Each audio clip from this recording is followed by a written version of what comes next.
Okay, so good evening and welcome back to diploma from once again. तो आज हम लोग सेट नंबर 9 लेके आए हैं आईसी इंजन का। ठीक है, जो कि हम लोग इससे पहले और भी सेट्स वगैरह देख चुके हैं, 8 सेट। ठीक है, तो आइए सेट सेट 9 को इम्पोर्टेंट क्वेश्चन इसमें डिस्कस करते हैं। ये भी आईसी इंजन का ही है। ठीक है, okay. Now the first question एक मिनट। हाँ, तो आइए, द फर्स्ट क्वेश्चन क्या है कि the thermal efficiency of auto, diesel and dual when they have equal compression ratio. तो ध्यान से देखेंगे, जब भी आपको इक्वल कंप्रेशन रेशियो बोल दिया, सीधा ऑटो आता है, बोलता है कि भाई हम सबसे ज्यादा पावरफुल वाला आदमी है। तो जब whenever compression ratio same, then only, तभी सिर्फ ऑटो का ज्यादा होगा और डुअल ऑलवेज बीच में रहेगा और डीजल हमेशा लास्ट में रहेगा। Option number D. Rest all other condition. ठीक है, रेस्ट ऑल अदर कंडीशन में क्या होगा? इफिशिएंसी ऑफ डीजल का ज्यादा होगा। ठीक है, greater than N auto. Clear? और डुअल फिर भी यहाँ भी हमेशा बीच में रहेगा। ठीक है, ये डुअल रहेगा और ये ऑटो। क्लियर? जो कि पूछा जाता है मोस्ट ऑफ द एग्जाम। ना, most high speed engine, compression engine runs on, मैंने चाहे ऑपरेट ऑन। तो देखो, डीजल तो स्लो है, ऑटो साइकिल भी हाई स्पीड है, लेकिन इससे ज्यादा स्पीड आपका dual combustion cycle, that is your dual cycle. तो डुअल साइकिल हम लोग इसलिए यूज करते हैं क्योंकि हाई स्पीड इंजन में हाई स्पीड में ऑपरेट करना है इंजन को। ठीक है, चलो ये point, idling, cruising, maximum power, cold starting, बहुत बार एग्जाम में आने आता है। हम तो ये चारों मैच द फॉलोइंग दे दिए हैं। ठीक है, हमने ये पढ़ाया हुआ है, देखो ये क्लासेस चलते हैं। ठीक है, तो यहाँ पर ध्यान दो, हमने यहाँ क्या पढ़ाया है कि, एक मिनट, यहाँ पर, यहाँ देखो, आइडलिंग का क्या होता है? 12 से 12.5। क्रूजिंग का ये मैक्सिमम पावर का, तो क्रूजिंग का ऑब्वियसली स्टिचोमेट्रिक रेशियो से ज्यादा होगा, राइट? तो यहाँ पर वही क्वेश्चन है कि क्रूजिंग आपका स्टिचोमेट्रिक रेशियो एसआर होता है कितना? 14.8 रेशियो 1, या फिर 15 नियरली ले लेंगे ना। क्रूजिंग कंडीशन का क्या? क्रूजिंग कंडीशन मतलब गाड़ी जब एकदम स्मूथ चल रहा है तो कम तेल खाएगा। कम खाएगा तो एयर बाय फ्यूल होता है, तेल कम खाया तो ये वैल्यू ज्यादा होगा 14.8 से। तो द आंसर इज 16:1। ओके, तो बी का क्या हो जाएगा? 4। बी का 4, इट मीन्स ये दो ऑप्शन में कोई भी हो सकता है, राइट? क्योंकि ये तो कट गया। नाउ अब है आइडलिंग। आइडलिंग क्या होता है? गाड़ी जब खड़ा है, तो गाड़ी जब खड़ा है तो ऐसा नहीं सोचना है कि गाड़ी में कम तेल खाएगा। गाड़ी में आपका क्रूजिंग से ज्यादा तेल खाएगा, तो ज्यादा तेल खाएगा। ठीक है, तो फ्यूल ज्यादा होगा तो एयर में फ्यूल का रेशियो कम हो जाएगा। तो most of the 12:1 is perfect. ठीक है, 12 से शुरू होता है तो ये 12:1। ए का 2, बी का 4 हो तो गया। मैक्सिमम पावर तो बहुत ज्यादा तेल खाएगा, तो ये हो जाएगा। ठीक है, बाद बाकी स्टार्टिंग कंडीशन में भैया सबसे ज्यादा तेल खाता है, तो गाड़ी को बार बार स्टार्ट नहीं करने का। Clear?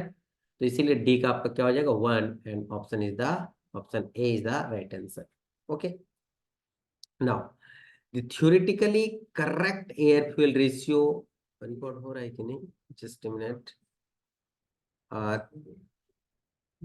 Okay, recording going on. Theoretically correct air fuel ratio for petrol engine, आपको ए बाय एफ रेशियो बोला गया करेक्टली। तो हम लोग तो जानते हैं 14.7 होता है, लेकिन उसके नियरेस्ट आपका क्या है? 15:1, that is also a fine. Okay, cetane number of petrol is around. ठीक है, देखो ये सब भी हमने बहुत डिटेल में पढ़ा है, सिटेन नंबर। तो यहाँ पर ध्यान दो, ऑक्टेन नंबर और सिटेन नंबर। सिटेन क्या होता है? जिसका कार्बन का संख्या 16 होता है। नॉर्मली कितना होता है? 40 से 45। ठीक है, और ऑक्टेन नंबर क्या होता है? Mixture of iso octane and n octane, और नॉर्मली कितना होता है इंडिया में? 85 to 90।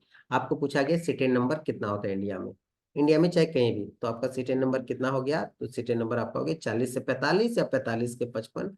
ये आपका nearest, this will be the right answer. Okay, now when the engine is idling, अभी हमने पढ़ा आइडलिंग का, इट रिक्वायर्स, ऑब्वियसली क्या होगा कि जब आइडलिंग खड़ा रहेगा तो ऐसा नहीं कि कम तेल खाएगा, आपको तेल रिच एयर फ्यूल मिक्सचर जाएगा, क्योंकि 14.7 से जो कम होता है वो होता है रिच। ठीक है, 12, 0.1 और इधर हो जाएगा लीन जो कि 16:1 होता है। ये क्रूजिंग कंडीशन होता है और ये होता है आइडलिंग कंडीशन, ठीक है। और स्टार्टिंग में तो और ज्यादा तेल खाएगा, राइट, तो रिच मिक्सचर जाएगा ना। Which of the following is most preferred for SI engine fuel. अब ये भी आपको पढ़ाया गया है, तो ये तो बहुत इंपॉर्टेंट है कि एसआई इंजन और सीआई इंजन में क्या क्या यूज किया जाता है। तो ध्यान से देखेंगे हम लोग, एक होता है पैराफिन्स, एक होता है ओलिफिन्स और एक होता है एरोमेटिक। यही तीन टाइप ऑफ फ्यूल के अंदर कॉन्स्टिट्यूएंट होता है। पैराफिन्स क्या होता है, डीजल के लिए होता है, for CI engine, based for CI engine, right.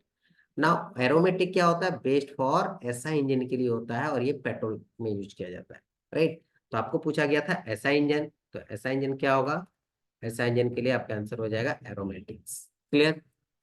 Now next, what is iso octane. अभी हमने जस्ट पढ़ा आइसो ऑक्टेन मतलब जिसका ऑक्टेन नंबर 100, ठीक है, जिसका ऑक्टेन नंबर 100। आई 100 है ना, तो 100 से याद रखना कितना, 100, बस आई 100 होगा। क्लियर ना। For the same compression ratio, अभी हमने, क्योंकि देखो ये क्वेश्चन भी आई है, एकदम आएगा ही आएगा। क्लियर। तो for the same compression ratio, obviously जब भी कंप्रेशन सेम होगा, Otto cycle is more efficient than diesel. ये option is the right answer, ठीक। हाँ, ये बहुत ही कंट्राडिक्शन क्वेश्चन है कि if petrol is used in diesel engine then what will happen. अब मतलब डीजल गाड़ी है आपका, उसमें पेट्रोल डाल दी गलती से, ओ माय मिस्टेक, तो क्या होगा, तो देखो एफिशिएंसी विल बी लो, ये तो नहीं बोल सकते, low power will be produce, power तो भैया मिलेगा ही नहीं, ठीक है। बहुत हाई नॉकिंग विल अकर, ठीक है। तो कुछ देर तक तो चलेगा, लेकिन यदि ऑप्शन इसका रहता है इंजन विल नॉट रन, तो that will be more correct, लेकिन चलो engine high knocking will occur, तो हम लोग इसको मार सकते हैं। ओके।